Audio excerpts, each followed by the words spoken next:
যে সূরার সংক্ষেপ আমি পেশ করতে চাই সেটি হলো কোরআন কারীমের 26তম পারায় অবস্থিত একটি সূরা। আর এই সূরার আয়াত সংখ্যা হলো 18টি, সূরার সিরিয়াল নম্বর হলো 49, আর সূরার নাম হলো সূরা হুজুরাত। আমাদের সমাজে অনেকগুলো বড় বড় ব্যাধি এবং রোগ, এগুলো এমনভাবে ঝেঁকে বসেছে যে রোগগুলোর কারণে গোটা সমাজ আজ আদর্শিকভাবে, নীতিগতভাবে, আমলের দিক থেকে মানুষ হিসেবে আমরা ভঙ্গুর হয়ে পড়ছি। কোরআন কারীমের একটি সূরার সংক্ষিপ্ত সার আমি আজ আলোকপাত করতে চাই, পেশ করতে চাই, যেই সূরার মধ্যে আমাদের সমাজের এ ধরনের মহামারী তুল্য ব্যাধিগুলোর চিকিৎসা বা ট্রিটমেন্ট রয়েছে। আল্লাহ রাব্বুল আলামিন যে শিক্ষাগুলো দিয়েছেন এই সূরায়, এই শিক্ষাগুলো যদি আমাদের জীবনে ধারণ করতে পারি, এই শিক্ষাগুলোর উপর যদি আমরা আমল করতে পারি, ইনশাআল্লাহ আমাদের জীবন আলোকিত হবে এবং এই মহামারী তুল্য ব্যাধি থেকে আমরা নিজেদেরকে, আমাদের পরিবারকে, আমাদের সমাজকে মুক্ত করতে পারব। যে সূরার সংক্ষেপ আমি পেশ করতে চাই সেটি হলো কোরআন কারীমের 26তম পারায় অবস্থিত একটি সূরা। আর এই সূরার আয়াত সংখ্যা হলো 18টি, সূরার সিরিয়াল নম্বর হলো 49, আর সূরার নাম হলো সূরা হুজুরাত। সূরা হুজুরাত আজকের এই ঘনে ধরা সমাজের প্রত্যেক মুসলমানের পুনর্পাঠ করা উচিত। এই সূরার শিক্ষাগুলোকে পুনরায় পর্যালোচনা করা উচিত। এই সূরার প্রতিটি শিক্ষাকে আমাদের জীবনে বাস্তবায়নের জন্য নতুন করে সংকল্প করা উচিত। প্রতিটি সূরায় আল্লাহ রাব্বুল আলামিন অনেক আদেশ, অনেক নিষেধ, অনেক শিক্ষণীয় বিষয় রেখে থাকেন। এই সূরা থেকে আজ আমরা 7টি বিশেষ নির্দেশনা এবং 7টি বিশেষ শিক্ষা গ্রহণ করব। ওমা তাওফীক ইল্লা বিল্লাহ।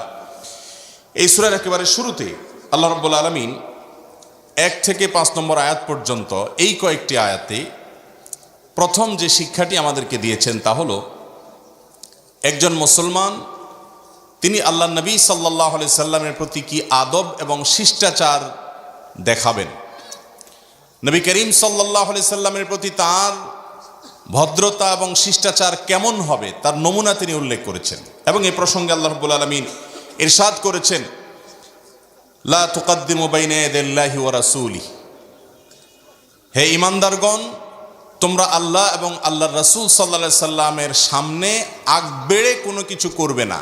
এটা আদবের খেলাফ, শিষ্টাচারের খেলাফ, ভদ্রতার খেলাফ। আল্লাহ তাআলা আরো নির্দেশ করেছেন, ইয়া আইয়ুহাল্লাযীনা আমানু লা তারফাউ আসওয়াতাকুম ফাওকা সাওতিন নবী, নবী করিম সাল্লাল্লাহু আলাইহি সাল্লামের সামনে তোমরা তার আগে, তার চাইতে উঁচু স্বরে কথা বলবে না। তোমরা একে অন্যে যেরকম যে কোনো ভাবে কথা বলো, তার সামনে কথা বলতে তোমাদের স্বর যেন নিচু থাকে, সে বিষয়টি খেয়াল রাখবে। যদি তা না রাখো তাহলে তোমাদের আমল বরবাদ হতে পারে, তোমাদের আমল নষ্ট হয়ে যাবে, অথচ তোমরা টেরও পাবে না। এই কয়েকটি আয়াতে আল্লাহ রাব্বুল আলামিন যে শিক্ষাটি দিলেন, এই শিক্ষাটি আজ আমাদের সমাজ থেকে সবচেয়ে বেশি হারিয়ে গেছে। আমাদের সমাজে সম্মানিত ব্যক্তিদের সম্মান কিভাবে দিতে হয়, বয়সে সিনিয়র এবং মুরব্বীদেরকে কিভাবে মর্যাদা দিতে হয়, যে ম্যানার্স আমাদেরকে কোরআন এবং রাসূল করিম সাল্লাল্লাহু আলাইহি সাল্লামের হাদিসে শিক্ষা দেয়া হয়েছে, দুঃখজনক হলেও সত্য, সেই ম্যানার্স, সেই ভদ্রতা, সেই শিষ্টাচার আজ মুসলমানদের মধ্যে নাই, হারিয়ে গেছে। অথচ আদব এবং শিষ্টাচার এমন একটা আমল, এমন একটা ইবাদত, যেই ইবাদত কিয়ামতের ময়দানে মিজানের পাল্লায় সবচেয়ে ভারী আমল হিসাবে উঠবে। নবী করিম সাল্লাল্লাহু আলাইহি সাল্লাম বলেছেন, মা মিন শাইইন ইউদাউ ফিল মিজানি ইয়াওমাল কিয়ামাতি আফকালু মিন হুসনিল খুলুক।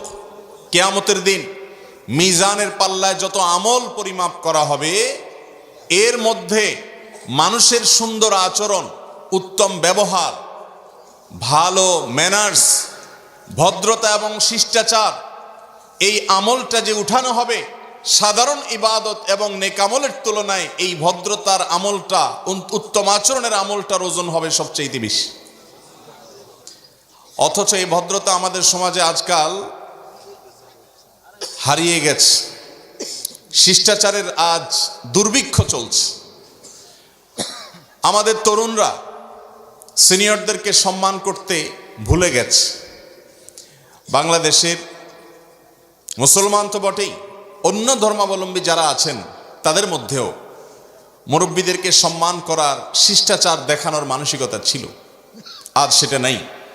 এই আয়াতগুলোতে আল্লাহ রাব্বুল আলামিন প্রিয় নবী সাল্লাল্লাহু আলাইহি সাল্লামের সামনে কথা বলতে নিষেধ করেছেন উচ্চস্বরে, তার সামনে আগ বেড়ে কোনো কিছু করতে নিষেধ করেছেন। এই আয়াতগুলোর আলোকে সারা দুনিয়াতে সমস্ত উলামায়ে কেরাম এবং সমস্ত মুফাসসিরিন কেরাম একমত যে বয়সে সিনিয়র, এলেমে সিনিয়র এরকম ব্যক্তিত্বদের সামনে যারা জুনিয়র আছেন তাদেরকে ভদ্রতা প্রদর্শন করতে হবে। তাদের সামনে আগ বেড়ে কথা বলা যাবে না, তাদের সামনে উচ্চস্বরে কথা বলা যাবে না। আমরা এক সময় আমাদের দেশে দেখতাম বাসে কোনো একজন মুরব্বী মানুষ যদি দাঁড়িয়ে থাকেন বা কোনো একজন যাত্রী উঠেছেন যিনি বয়সে একটু বৃদ্ধ, তো তরুণরা তড়িঘড়ি করে নিজের সিট খালি করে মুরব্বীকে বসতে দিতেন। ঠিক না বে ঠিক? আমরা এক সময় দেখতাম মুরব্বীদের জন্য মধ্যবয়স্করা পর্যন্ত সিট খালি করে দিতেন।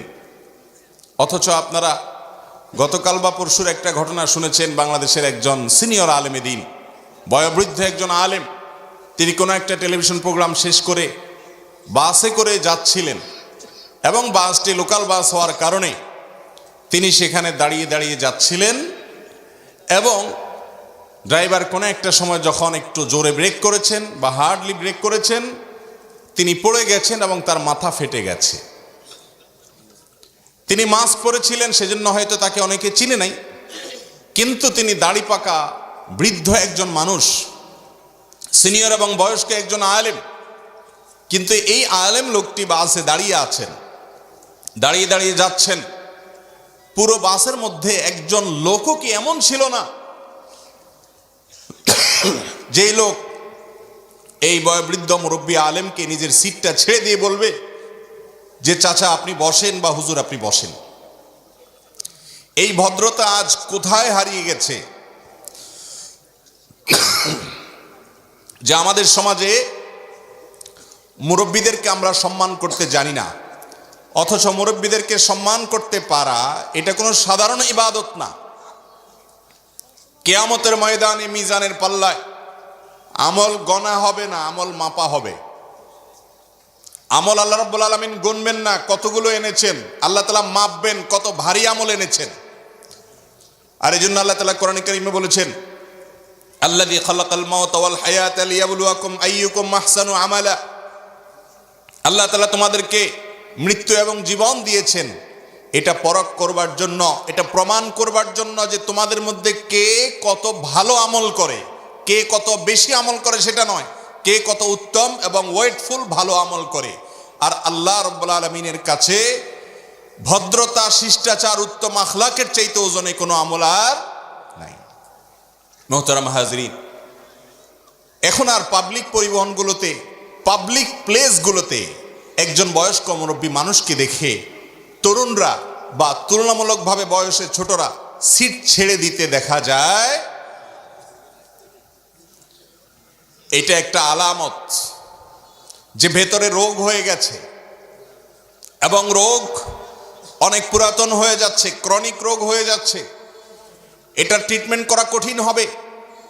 সূরাতুল হুজুরাতের 1 থেকে 5 নম্বর আয়াতে এই রোগের ট্রিটমেন্ট আল্লাহ তাআলা বাতলে দিয়েছেন এবং আল্লাহ সাবধান করেছেন, যদিও সেটি নবী করিম সাল্লাল্লাহু আলাইহি সাল্লামের জন্য খাস। তার সামনে যদি উঁচু স্বরে কথা বলা হয়, তার সামনে যদি আগ বেড়ে কথা বলা হয়, অভদ্রচিত কোনো নবী করিম সাল্লাল্লাহু আলাইহি সাল্লামের শানের খেলাফ কাজ যদি কেউ করে, তার আমল বরবাদ হয়ে যাবে, সে টেরও পাবে না। যদিও আজকের মুরব্বীরা নবী করিম সাল্লাল্লাহু আলাইহি ওয়াসাল্লামের মতো তাদের সামনে কথা বললে আমল বরবাদ হয়ে যাবে এমন কথা বলা হয় নাই, কিন্তু ইসলাম আমাদেরকে শিক্ষা দিয়েছে নবী করিম সাল্লাল্লাহু আলাইহি সাল্লাম বলেছেন, যে ব্যক্তি বড়দেরকে সম্মান করে না, যে ব্যক্তি আলেমদের মর্যাদা বুঝে না, সে আমার উম্মত নয়।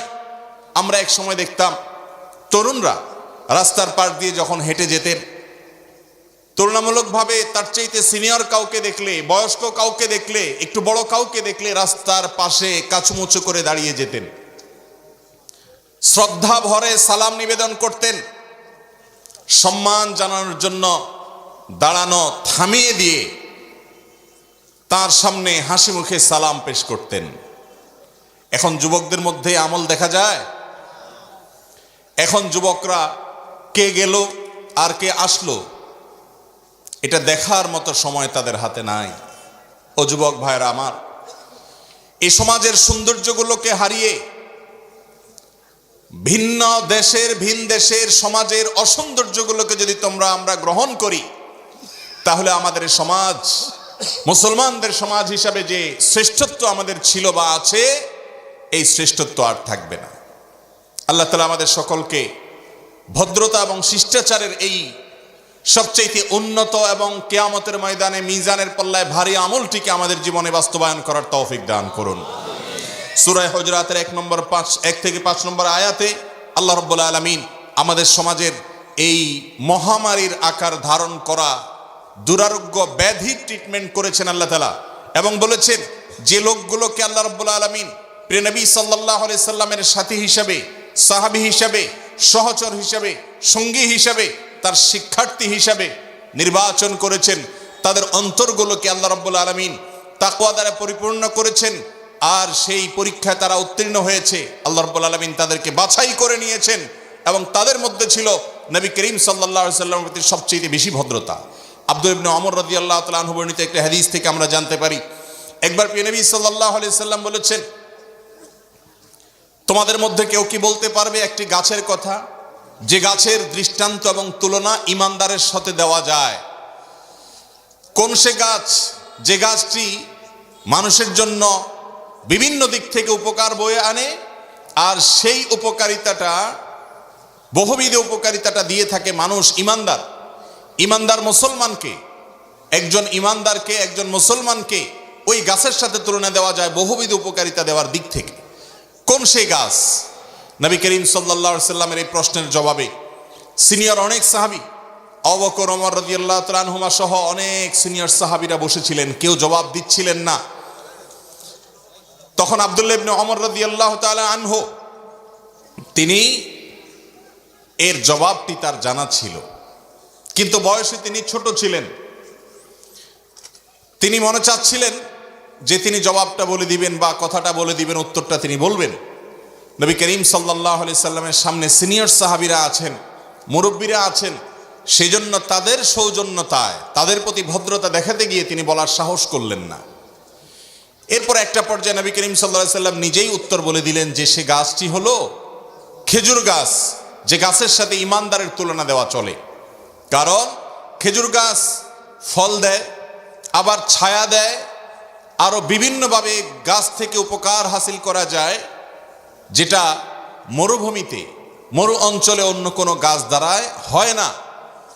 একজন ইমানদার এরকম গোটা সমাজের মানুষের জন্য, সমস্ত প্রাণীকুলের জন্য, সকলের জন্য তিনি উপকারী হবেন, বহুবিধ উপকারিতা দিতে থাকবেন, বিভিন্ন দিক থেকে মানুষকে উপকার করতেই থাকবেন। এই গাছের সাথে ইমানদারের তুলনা দেওয়া চলে।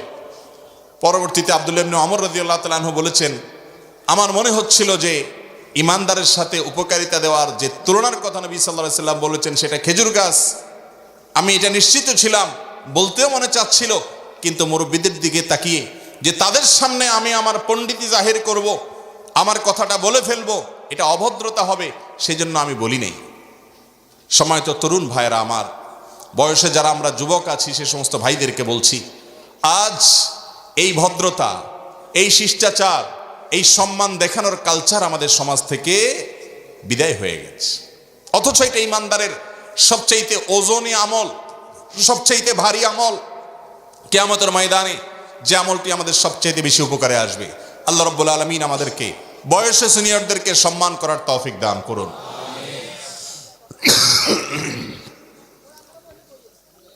এখনো এ পাশে অনবরত কথা চলতেছে, যদি কথা চলে তাহলে তো কথা বলতে পারবো না। ক্যামেরার কারণে যাদের অসুবিধা হচ্ছে তারা অন্যদিকে আসেন, সামনে চলে আসেন, কিন্তু কথা বন্ধ করেন মেহরবানি করে। সূরা হুজরাতের দ্বিতীয় যে শিক্ষা বা দার্সের কথা আমরা বলতে চাই সেটা হলো, কোন অনির্ভরযোগ্য সূত্র থেকে কোনো সংবাদ পেলে ঈমানদার সেটা মানুষের কাছে বলে বেড়াবে না যতক্ষণ পর্যন্ত নিশ্চিত না হবেন। এবং এই শিক্ষাটা আল্লাহ রাব্বুল আলামিন সূরা হুজরাতে 6 থেকে 8 নম্বর আয়াত পর্যন্ত 2 আয়াতে দিয়েছেন। আল্লাহ বলেছেন, ইয়া আইয়ুহাল্লাযীনা আমানু ইন জাআকুম ফাসিকুম বিনাবাইন ফাতাবায়ানু আন তুসিবু কওমান বিজাহালাতিন ফাতুসবিহু আলা মা ফাআলতুম নাদিমিন। অর্থাৎ হে ঈমানদারগণ, তোমাদের কাছে কোনো ফাসিক মানুষ, খারাপ মানুষ, যে লোকটার মধ্যে আল্লাহর ভয় নাই, যার মধ্যে হালাল হারাম বাজ বিচার করার মতো ইমানি চেতনা নাই, এইরকম পাপিষ্ট খারাপ এবং ফাসিক টাইপের কোনো মানুষ যদি কোনো সংবাদ তোমার কাছে নিয়ে আসে, সেই সংবাদ শুনেই তুমি বিশ্বাস করবে না, ওইটাকে যাচাই করবে, ওইটাকে তুমি অনুসন্ধান চালাবে, বাছাই করবে, যতক্ষণ পর্যন্ত তুমি নিশ্চিত না হবে। সেটা অন্যের কাছে বলা তো দূরের কথা নেই, যে বিশ্বাসও করবে না। যদি করো তাহলে তোমরা ক্ষতিগ্রস্ত হবে। আজ এই রোগটাও আমাদের সমাজে মহামারীর আকার ধারণ করেছে। কিভাবে? ফেসবুকের এই যুগে, ইউটিউবের এই যুগে আমরা কোনো কিছু পেলেই হুমড়ি খেয়ে পড়ি, ঠিক না বেঠিক? কোনো কিছু পেলাম, সেটা কতটা সঠিক, আদৌ সত্য কিনা, সেটা কোনো গুজব কিনা, সেটা অনির্ভরযোগ্য কোনো সূত্র থেকে এসেছে না নির্ভরযোগ্য কোনো সূত্র থেকে এসেছে, বেশিরভাগ ক্ষেত্রে দেখা যায় সেটা যাচাই বাছাই করার মতো, সেটাকে পরখ করার মতো, সেটাকে একটু চেক করার মতো মানসিকতা পর্যন্ত আমাদের মধ্যে নাই। কিছু পেলেই আমরা হুমড়ি খেয়ে পড়ি, ঠিক না বেঠিক? একজন মানুষের নামে কোনো একটা অভিযোগ উঠল, অভিযোগটা কতটা সত্য, আদৌ এটা সত্য নাকি ডাহা মিথ্যা?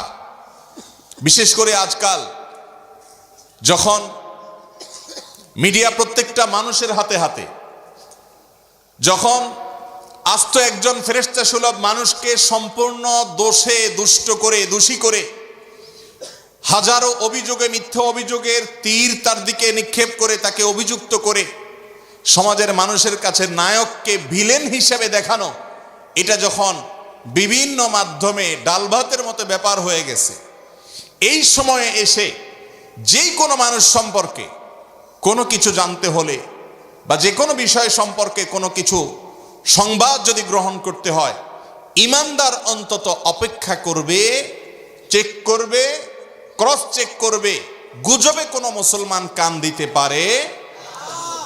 অথচ আজকাল আমাদের মধ্যে এই রোগটা আছে না নাই?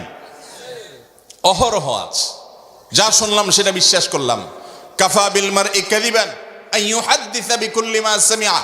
একজন মানুষ মিথ্যাবাদী হওয়ার জন্য যথেষ্ট যে সে যা শুনলো তাই মানুষের কাছে বলে দিল, সেটার চেক করা বা যাচাই করার প্রয়োজন আছে, এই যাচাই করার প্রয়োজনটা সে অনুভব করলো না।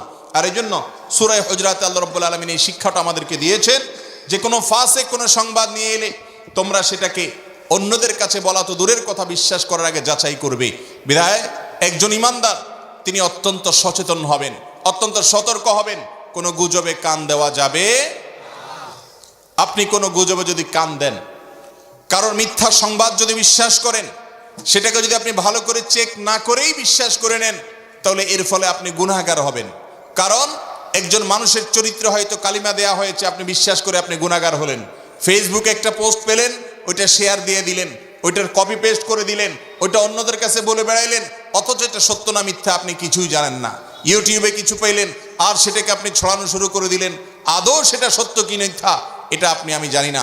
বিশেষ করে যখন কারোর চরিত্রের সাথে সংশ্লিষ্ট হবে, কারোর উপরে দোষারোপের ব্যাপার থাকবে, মুসলমান তখন বারবার চিন্তা করবে যে এই কথাটা যদি মিথ্যা হয়, যদি ভুয়া হয়, আমি এটা বিশ্বাস করে, আমি এটা প্রচার করে একজন মানুষের চরিত্রে কালিমা লাগানোর অপরাধে অপরাধী হলাম, আল্লাহর কাঠগড়ায় কিয়ামতের ময়দানে আমাকে দাঁড়াতে হবে।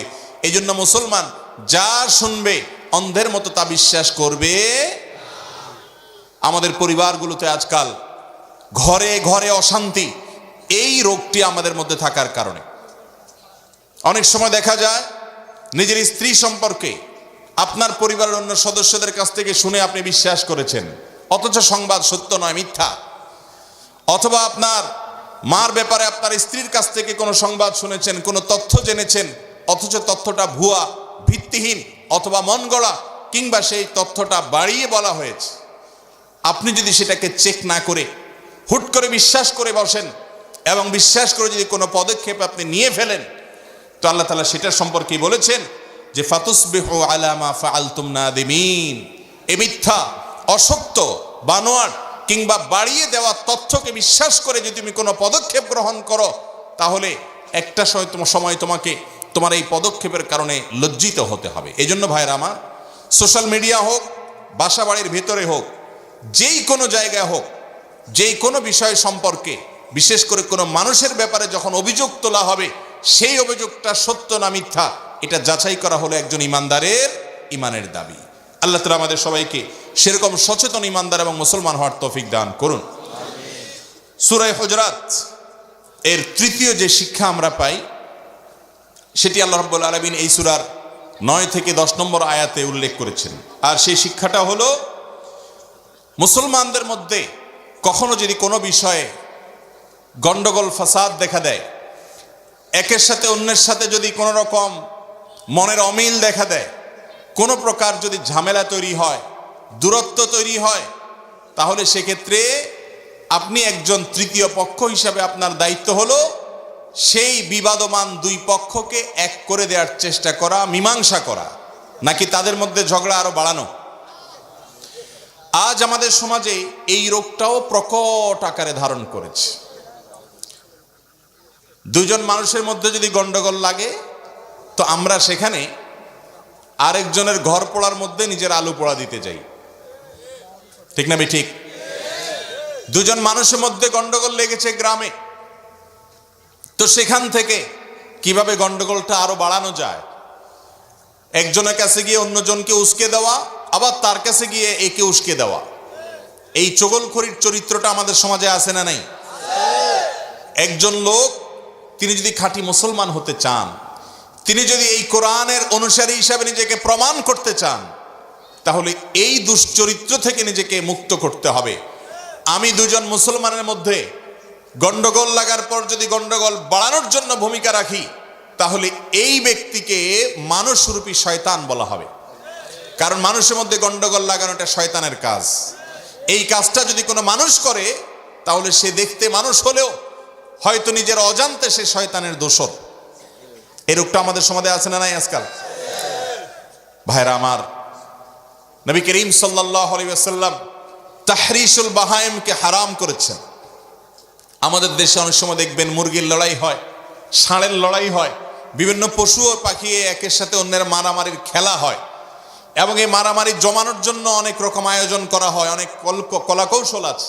এই কলাকৌশলগুলো দিয়া কথার কথা ষাঁড়ের লড়াই চলতেছে, তো একটা ষাঁড়কে অন্য ষাঁড়কে ভালো করে গুতা দেওয়ার জন্য, জোরে গুতা দেওয়ার জন্য নানা রকম ট্রিক্স এবং কৌশল আছে। তাকে এগুলা করার জন্য উৎসাহ দেওয়া হয়, তাকে প্ররোচনা করা হয়। নবী করিম সাল্লাল্লাহু আলাইহি সাল্লাম এগুলোকে হারাম ঘোষণা করেছেন, এগুলোকে নিষিদ্ধ ঘোষণা করেছেন। পশুদের মধ্যে মারামারি লাগানো এটা জায়েজ? কেন জায়েজ নাই? কারণ একজনকে অন্যজনের বিরুদ্ধে উস্কে দেওয়া, একজনকে অন্যজনের বিরুদ্ধে প্ররোচিত করা, এটা অশান্তি সৃষ্টি করা, এবং একজনকে অন্যজনের বিরুদ্ধে উস্কে দিয়ে তাকে ক্ষতিগ্রস্ত করা, এটা জায়েজ নাই। পশুর ব্যাপারে যদি ইসলামের এরকম দৃষ্টিভঙ্গি থাকে, তাহলে আপনি একজন মানুষের ব্যাপারে কিভাবে এর ভিন্ন দৃষ্টিভঙ্গি লালন করতে পারেন? ভাইরা আমার, স্বামী স্ত্রীর মধ্যে কোনো গন্ডগোল লেগেছে, কোনো কারণে দূরত্ব তৈরি হয়েছে, ঝগড়াঝাটি হয়েছে, আপনি একজন মুসলমান হিসাবে আপনার দায়িত্ব হলো কিভাবে দূরত্বটা কমানো যায়, উভয়কে বুঝিয়ে মীমাংসা করে দেওয়া। আল্লাহ তাআলা কোরআনে বলেছেন, আস-সুলহু খায়র। দুজন বিবাদমান ব্যক্তি বা দুটি পক্ষের মধ্যে মীমাংসা করাটা হলো উত্তম কাজ। বিচারের মাধ্যমে হোক, বুঝানোর মাধ্যমে হোক, কাউন্সিলিং এর মাধ্যমে হোক, নসিহত উপদেশ দেওয়ার মাধ্যমে হোক, যেইভাবে হোক, যে ব্যক্তি দুজন মানুষ বা দুটি পক্ষ বিবাদমান থাকলে তাদের মধ্যে মীমাংসা করবে, এ ব্যক্তি আল্লাহর কাছে অত্যন্ত প্রিয় একজন মানুষ। মুহতারাম হাজরিন, আল্লাহ রাব্বুল আলামিন সূরা হুজুরাতে এই প্রসঙ্গে বলতে গিয়ে বলেছেন, ইন্নামাল মুমিনুনা ইখওয়া, ঈমানদাররা একে অন্যের ভাই। ফাআসলিহু বাইনা আখওয়াইকুম, অতএব তোমাদের ভাইদের মধ্যে একের সাথে অন্যের কোনো কারণে যদি মনের অমিল হয় তোমরা মীমাংসা করো, একজনকে অন্যজনের সাথে মিলিয়ে দাও, দূরত্ব তৈরি করবে না, বরং দূরত্ব কমানোর চেষ্টা করবে। ওয়াত্তাকুল্লাহ লাআল্লাকুম তুরহামুন, আর আল্লাহকে ভয় করো, আশা করা যায় আল্লাহ তাআলার রহম তোমরা পাবে। ভাইরা আমার, আজকাল জাগতিক বিষয় তো বটেই, এমনকি ধর্মীয় বিষয় পর্যন্ত, ইসলামিক বিষয় পর্যন্ত, ধর্মীয় ইস্যুতে পর্যন্ত আমাদের মুসলমানদের মধ্যে একজনের সাথে আরেকজনের বিবাদ লেগে থাকে কি থাকে না? এক গ্রুপের সাথে আরেক গ্রুপের গন্ডগোল থাকে কি থাকে না? এই কাজগুলো এই আয়াতের আলোকে এই গন্ডগোল বাড়ানোর কাজটা সওয়াবের কাজ না গুনার কাজ? কিন্তু আমরা অনেকে ওয়াজ মাহফিলের নামে এই গন্ডগোল বাড়াই। এক জায়গায় ওয়াজ মাহফিল তো আরেক হুজুরের বিরুদ্ধে বিষোদ্গার করে সাধারণ মানুষকে উস্কে দিয়ে আরো দূরত্ব বাড়ানো হয়। আবার আরেকজন যিনি এখানে সমালোচিত হলেন তিনি তার মাহফিলে আবার এর বিরুদ্ধে মানুষকে উস্কে দিয়ে দূরত্ব বাড়ান। আমরা সাধারণ মানুষ বিভিন্ন হুজুরদের পক্ষ নিয়ে ফেসবুকে পোস্ট করি, কমেন্ট করি এবং ফেসবুকে আমরা জিহাদ করি। এই যে হুজুরদের পক্ষে বিপক্ষে জিহাদ করেন এবং এটা করতে গিয়ে অন্য মুসলমান ভাইকে আপনি গালিগালাজ করেন, তাকে আক্রমণ করে কথা বলেন এবং এগুলোর ব্যাপারে যে দলবাজি আর গ্রুপিং করেন, এগুলো কি ইবাদতের কাজ না গুনাহের কাজ? একজন মুসলমানের কাজ হলো সেগুলোতে মীমাংসা করা। দুজন মানুষের ভিতরে গন্ডগোল লেগেছে, আপনি মাঝখান থেকে মীমাংসা করবেন। আল্লাহ তাআলা আমাদেরকে এরকম সৎ চরিত্রবান মুসলমান হওয়ার তৌফিক দান করুন।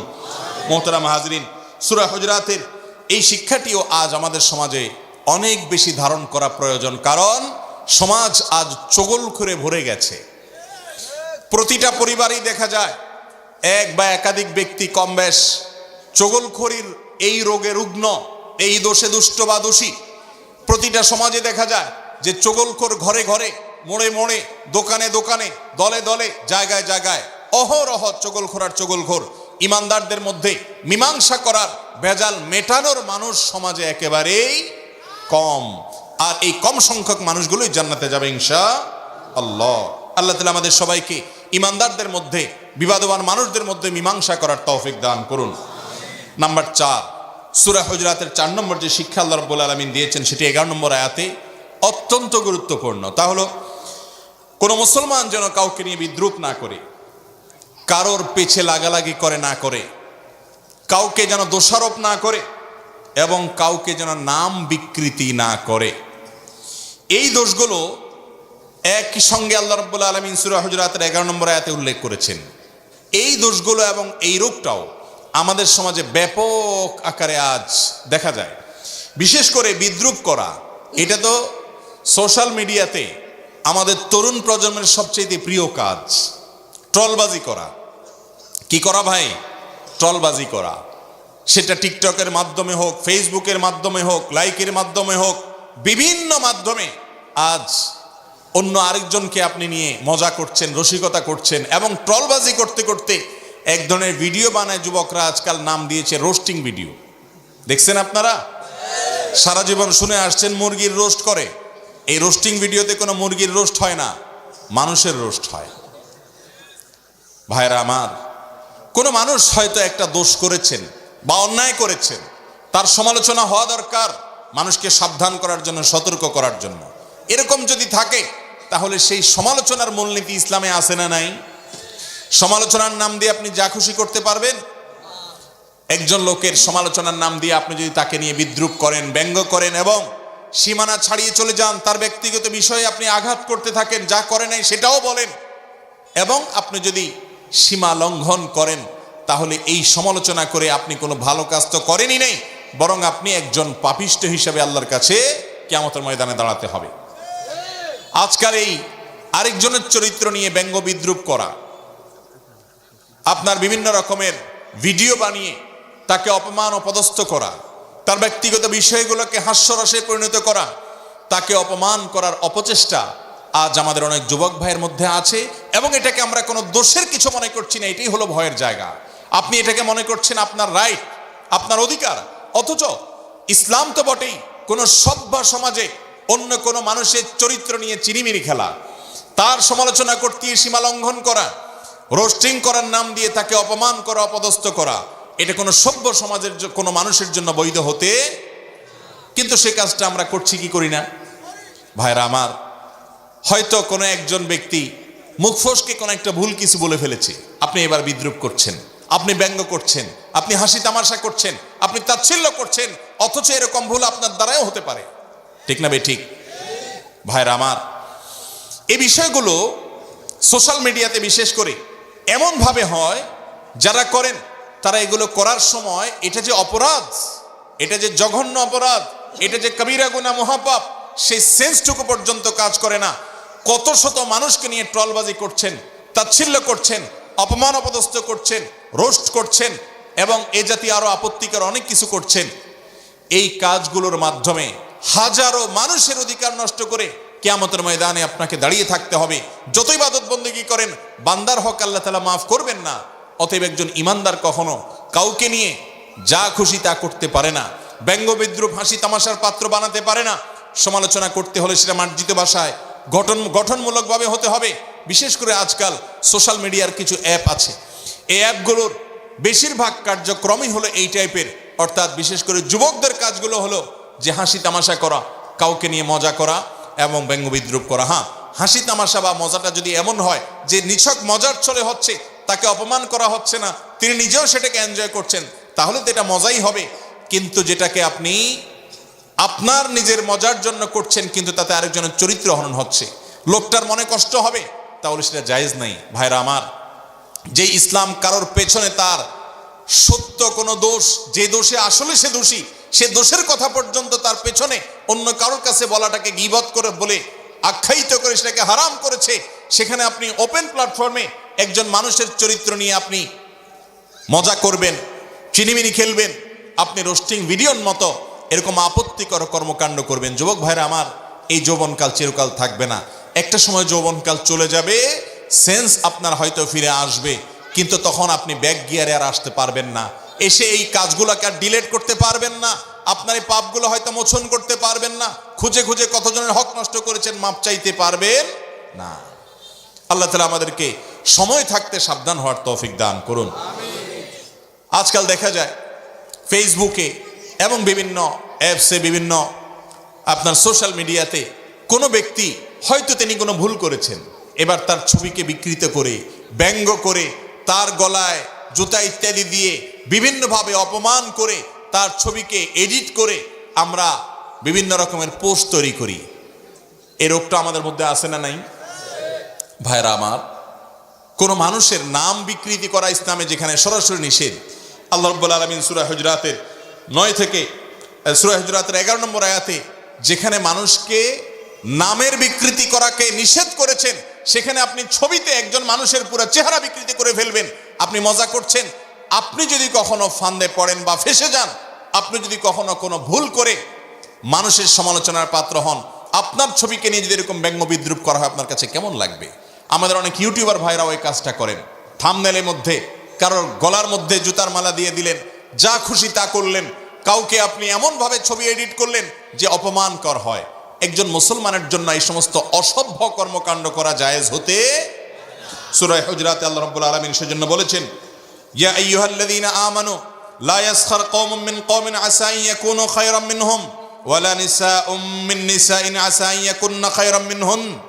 হে ঈমানদারগণ, তোমাদের কেউ যেন অন্য কাউকে নিয়ে ব্যঙ্গ বিদ্রূপ ঠাট্টা এবং তাকে নিয়ে তাচ্ছিল্য ভরে কোনো কিছু না করে, কোনো কথা না বলে, কোনো কাজ না করে। তুমি যাকে নিয়ে তাচ্ছিল্য করছো, যাকে নিয়ে ঠাট্টা করছো, যাকে নিয়ে ব্যঙ্গ বিদ্রূপ করছো, হতে পারে ওই লোকটা আল্লাহ রাব্বুল আলামিনের কাছে তোমার চাইতে প্রিয়। তুমি নিজেকে অনেক শ্রেষ্ঠ মনে করছো, হয়তো ওই লোকটা আল্লাহর কাছে শ্রেষ্ঠ, তার কোনো আমল হয়তো আল্লাহর কাছে পছন্দ হয়েছে, অথবা মৃত্যুর আগে এমন কোনো আমলের হয়তো তৌফিক নসিব হবে যে আমল করে সে তোমার চাইতে আগ বেড়ে চলে যাবে, সে জান্নাতে যাবে। এমন হতে পারে যে তোমাকে জাহান্নামে যাওয়া লাগতে পারে। তাহলে তুমি যাকে নিয়ে বিদ্রূপ করছো, ব্যঙ্গ করছো, সেই লোকটা তোমার চাইতে শ্রেষ্ঠ হওয়ার সম্ভাবনা যেহেতু আছে, অতএব তুমি নিজেকে নিয়ে চিন্তা করো, অন্যকে নিয়ে নয়। আজ বিশেষ করে ফেসবুক প্রজন্মকে এই সমস্ত সস্তা মিডিয়ার প্ল্যাটফর্মগুলো আমাদেরকে অন্যের বিরুদ্ধে প্ররোচিত করে। আমরা যত কিছু ভাবি এর বেশিরভাগ হলো অন্যদেরকে নিয়ে, নিজেকে নিয়ে আত্মশুদ্ধির জন্য, আত্মসংশোধনের জন্য আমরা কেউ ভাবি না।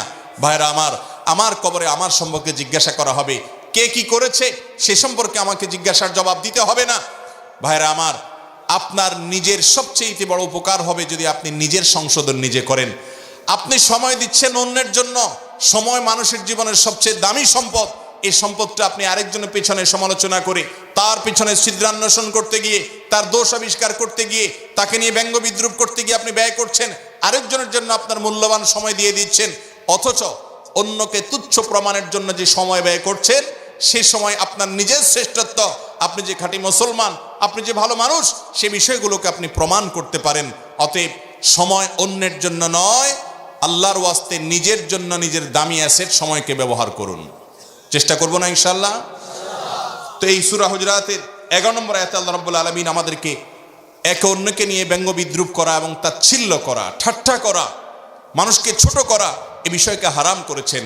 আমি আবারও বলছি যুবক ভাইদেরকে, আল্লাহর ওয়াস্তে ফেসবুকের সস্তা প্ল্যাটফর্ম পেয়ে, আপনার হাতে কম্পিউটার বা মোবাইল আছে, এডিট করার একটা অ্যাপ পেয়ে গেছেন।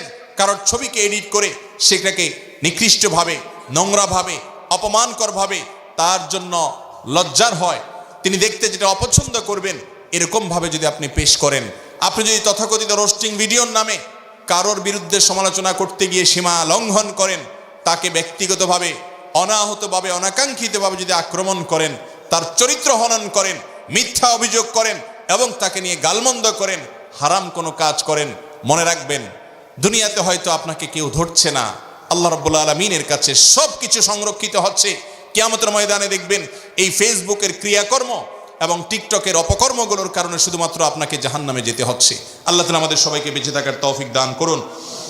এই আয়াতেরই আল্লাহ তাআলা শেষে বলেছেন, ওয়ালা তালমিজু আনফুসাকুম, তোমরা একে অন্যকে দোষারোপ করো না, একে অন্যের পেছনে লেগো না, একে অন্যের পেছনে ক্ষতি করা, একে অন্যকে বিভিন্ন দোষে আপনার অভিযোগের তীর দ্বারা আক্রমণ করা, এটা আল্লাহ তাআলা নিষেধ করেছেন। ওয়ালা তানাবাযু বিল আলকাব, এবং তোমরা একে অন্যকে বিভিন্ন বাজে নামে ডেকো না। আজকাল দেখবেন যে অনেক ভালো ভালো মানুষ পর্যন্ত, হয়তো কোনো মানুষ হয়তো খারাপ, কিন্তু তার নামে আপনি এমন একটা উপাধি দিলেন, এমন একটা টাইটেল দিলেন, তার এমন একটা নাম দিলেন যে নামটা শুনতে তিনি অপছন্দ করবেন, এটা তার জন্য অপমানের। আমরা রসিকতা করে বলি কি বলি না? একজন ব্যক্তি, তাকে আপনি কথার কথা, লোকটা কোনো একটা দোষ করেছে, তার পেটটা হয়তো বড়, আপনি এবার তাকে মোটকা বলে মজা করলেন কথার কথা। এই কথাটা শুনতে লোকটার ভালো লাগবে না খারাপ লাগবে? যদি কারোর পেছনে সে আসলেই পেট বড়, সে আসলেই তা যা আপনি বলেছেন, কিন্তু যেভাবে বলেছেন আপনি, এটা তার সামনে বললে তিনি যদি কষ্ট পান, সেই কথাটা তার পেছনে বললে গীবত হবে। আর সেখানে ফেসবুকে আপনি এমন প্ল্যাটফর্মে গীবত করছেন, যেই গীবত আপনি চাইলেও হয়তো আর মুছতে পারবেন না, হারিয়ে যাবে কোথায়, এবং যুগ যুগ ধরে, শতাব্দী ধরে অথবা বহুকাল ধরে এই গীবতের গুনাহটা আপনার পক্ষ থেকে যেটা হয়েছে সেটা চর্চা হতে থাকবে, হাজারো মানুষ চেষ্টা করবে, এরপরে আপনি আফসোস করবেন, চোখের পানি ফেলবেন, আর মুছতে পারবেন না। এই জন্য ভাইরা আমার, সোশ্যাল মিডিয়াতে রসিকতা করেন, মজা করেন, কিন্তু সেটার একটা গণ্ডি আছে, সীমানা আছে। কোনো মানুষের চরিত্র নিয়ে ছিনিমিনি খেলা নয়। আজকাল ইসলাম যারা আমরা চর্চা করার চেষ্টা করি, তথাকথিত ইসলামিস্ট যারা, তাদেরকেও দেখা যায় যে ফেসবুকে বা বিভিন্ন জায়গায় মানুষের নাম ব্যঙ্গ করে, বিকৃত করে আমরা কথা বলি, আছে না নাই? আল্লাহ তাআলা আমাদের সবাইকে এই ধরনের অপকর্ম থেকে বেঁচে থাকার তৌফিক দান করুন।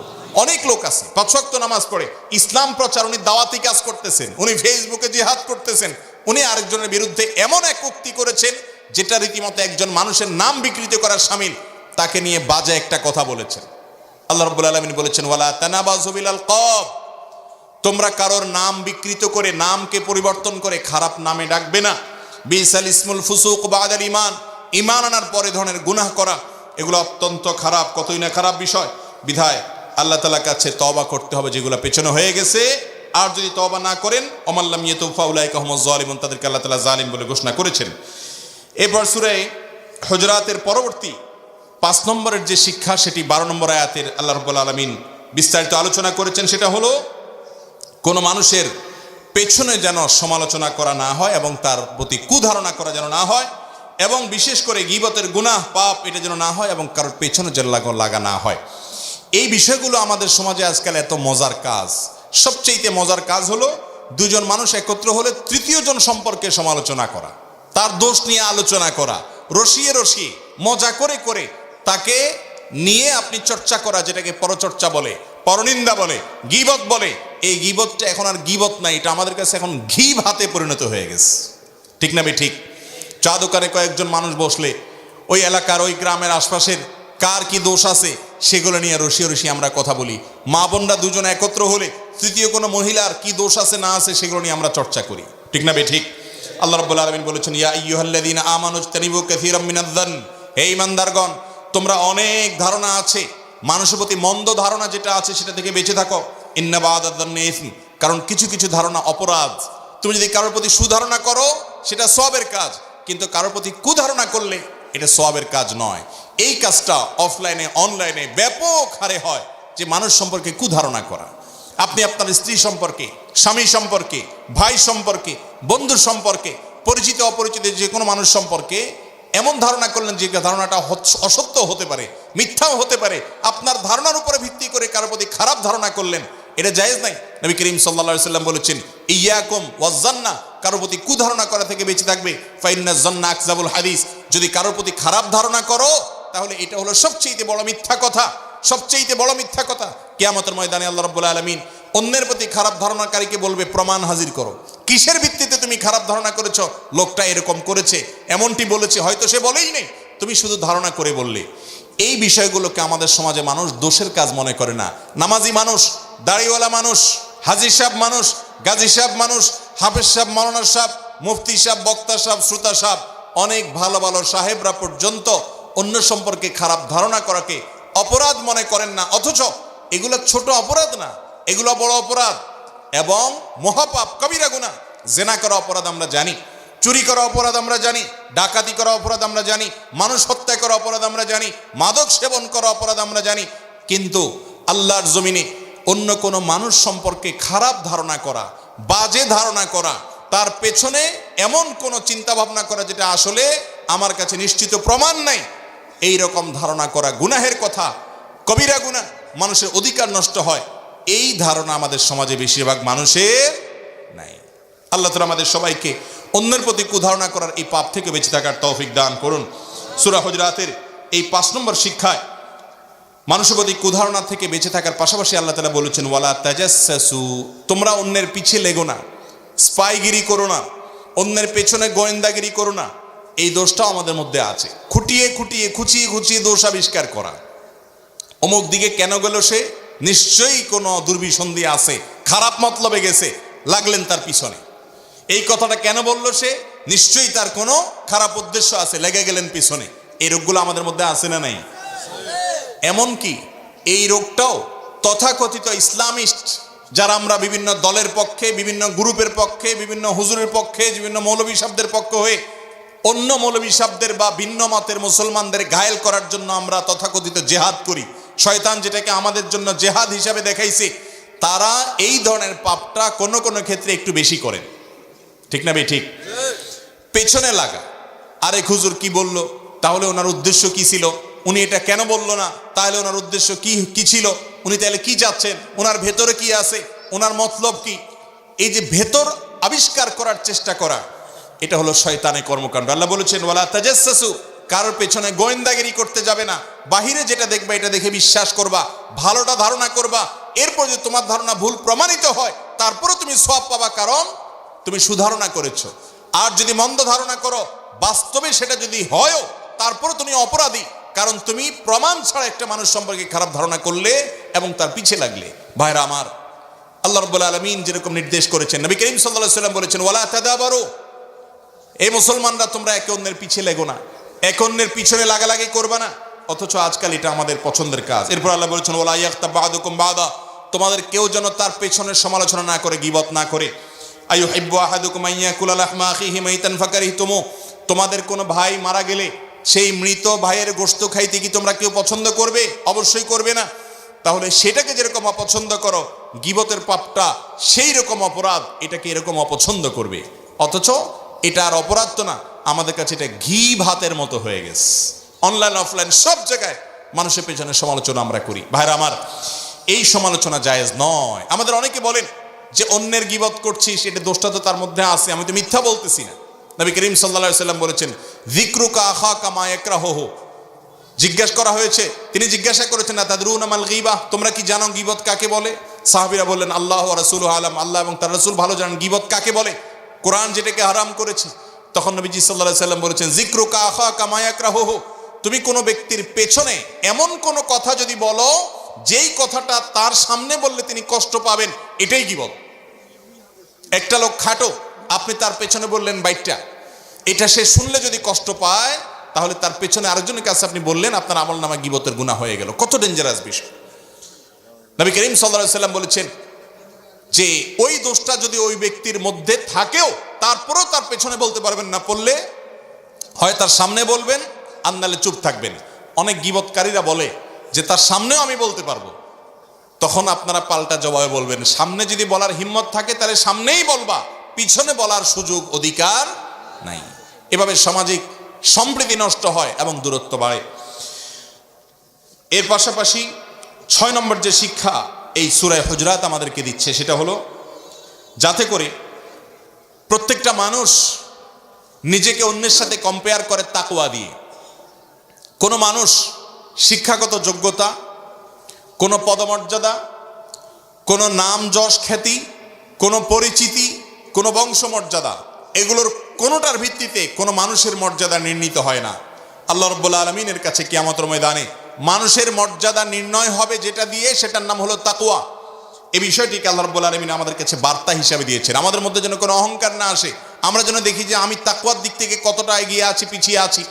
কোনো মানুষের সাথে আপনার কম্পেয়ার হচ্ছে, আপনার মন বলছে যে আমি শ্রেষ্ঠ, সে আমার চাইতে অধম, অথচ আপনি জানেন না তাকওয়ার দিক থেকে সে এগিয়ে আছে না পিছিয়ে আছে। কারণ তাকওয়াটা সুপ্ত জিনিস, কার অন্তরে আল্লাহর ভয় কি পরিমাণ লালন করেন এটা সবসময় বোঝা যায় না। আল্লাহ রাব্বুল আলামিন সে সম্পর্কে বলেছেন ইয়া আইয়ুহান নাস ইন্না খালাকনাকুম মিন যাকারিন ওয়া উনসা ওয়া জাআলনাকুম শুউবান ওয়া ক্বাবাইলা লিতাআরাফু। হে মানুষ সকল, তোমাদেরকে আমি নারী পুরুষ করে সৃষ্টি করেছি, বিভিন্ন গোত্রে গোত্রে এক এক দেশে মানুষকে এক এক রকমের করে সৃষ্টি করেছি। এগুলো এই জন্য করেছি যাতে তোমরা চিনতে পারো একে অন্যকে। ইন্না আকরামাকুম ইনদাল্লাহি আতকাকুম, তোমাদের মধ্যে সবচাইতে সম্মানিত আল্লাহর কাছে ওই ব্যক্তি যে ব্যক্তির মধ্যে আল্লাহর ভয় সবচাইতে বেশি। যে যত বড় মুত্তাকি সে আল্লাহর কাছে তত প্রিয় এবং তত আল্লাহর পছন্দের মানুষ। বিধায় একজন মুসলমান শ্রেষ্ঠত্বের মাপকাঠি যেহেতু তাকওয়া, এই জন্য তিনি নিজে কখনো বড় মনে করবেন না। তিনি মনে করবেন আমার সাথে যাকে আমি তুলনা করে হয়তো তুচ্ছ মনে করছি, লোকটি হয়তো তাকওয়ার দিক থেকে আমার চাইতে এগিয়ে আছে অথবা কখনো এগিয়ে যাবে, আমার তাকওয়া হয়তো অনেক দুর্বল। সেই জন্য নিজেকে তিনি ছোট মনে করবেন, অন্যকে তিনি বড় মনে করবেন। এবং সমাজে যেই লোকটা সবচেয়ে বেশি মুত্তাকি পরহেজগার, তিনি আল্লাহর কাছে সবচেয়ে শ্রেষ্ঠ, এই জন্য তার মর্যাদা আপনার অন্তরে সবচাইতে শ্রেষ্ঠ হিসেবে থাকতে হবে যদি আপনি মুসলমান হয়ে থাকেন। সূরা হুজরাতের 17 নম্বর এবং সর্বশেষ যে শিক্ষাটা আল্লাহ রাব্বুল আলামিন দিয়েছেন সেটা 14 থেকে 18 নম্বর আয়াতে আল্লাহ রাব্বুল আলামিন আলোকপাত করেছেন। আর সেটা হলো যে আল্লাহ রাব্বুল আলামিন আমাদেরকে ঈমান এবং ইসলামের নেয়ামত দিয়েছেন, এটা আমরা না চাইতে পেয়ে গেছি, এটা আল্লাহ তাআলার দান, এটা আল্লাহ তাআলার অনুগ্রহ। এবং এই ঈমানের আলামত যেন আমাদের মধ্যে আসে, আমরা যেন ইসলাম গ্রহণ করে আল্লাহর প্রতি কোনো অনুগ্রহ করি নাই সে বিষয়টা আমরা মাথায় রাখি। বরং আল্লাহ আমাদেরকে অনুগ্রহ করেছেন যে আমাদেরকে ইসলামের মতো এই সুমহান নেয়ামত দিয়েছেন, এই পথ দিয়েছেন, সেজন্য আল্লাহর কাছে শুকর আদায় করতে হবে।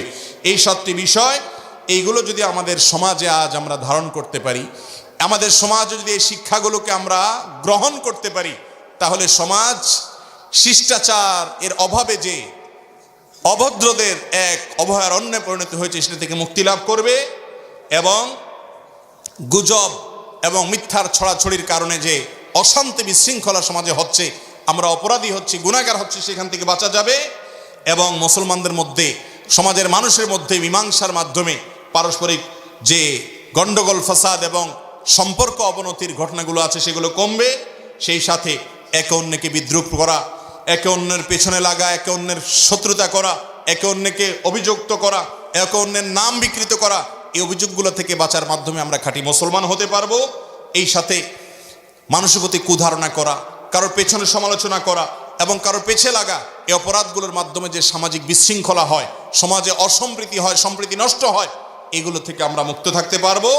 এবং সেই সাথে মুত্তাকি এবং ভালো মানুষদের মূল্য দিতে থাকা শিখব।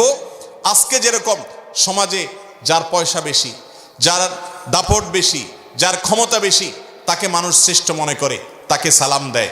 ভালো মানুষের এখন মর্যাদা সমাজে নেই। অথচ সূরা হুজরাত বলছে, হে ঈমানদারগণ জেনে রাখো আল্লাহর কাছে সবচেয়ে শ্রেষ্ঠ হলো মুত্তাকি মানুষগুলো, পরহেজগার মানুষগুলো। একটা সময় আমাদের দেশে দেখা যেত সমাজের সবচেয়ে সৎ, সবচেয়ে ভালো মানুষ হয়তো কোনো স্কুলের টিচার অথবা কোনো মাদ্রাসার শিক্ষক বা কোনো মসজিদের ইমাম বা কোনো সৎ মানুষ, তার তেমন কোনো পয়সা কড়ি নেই, হয়তো তিনি গরিব মানুষ, সাধারণ মানুষ সমাজের, কিন্তু সৎ, সবাই জানে এই ব্যক্তিটাকে সমাজের প্রত্যেকটা মানুষ সম্মান দিত, সালাম দিত, ইজ্জত করত। আর এখন যার ক্ষমতা আছে, যে নেতা হইতে পেরেছে, যার কাছে অনেক টাকা আছে, যার কাছে অনেক পাওয়ার আছে, যার গায়ে অনেক জোর আছে, তাকে দেখে সবাই সালাম দেয় এবং সম্মান করে। সমাজ আজ অসুস্থ হয়ে গেছে। আর সেই কারণে সূরাতুল হুজরাত এটা পুনর্পাঠ আমাদেরকে করতে হবে, প্রত্যেকটা মানুষকে পড়তে হবে। মাত্র 18টি আয়াত, অর্থ সহকারে, সংক্ষিপ্ত তাফসীর সহকারে এটি আমাদেরকে ধারণ করতে হবে।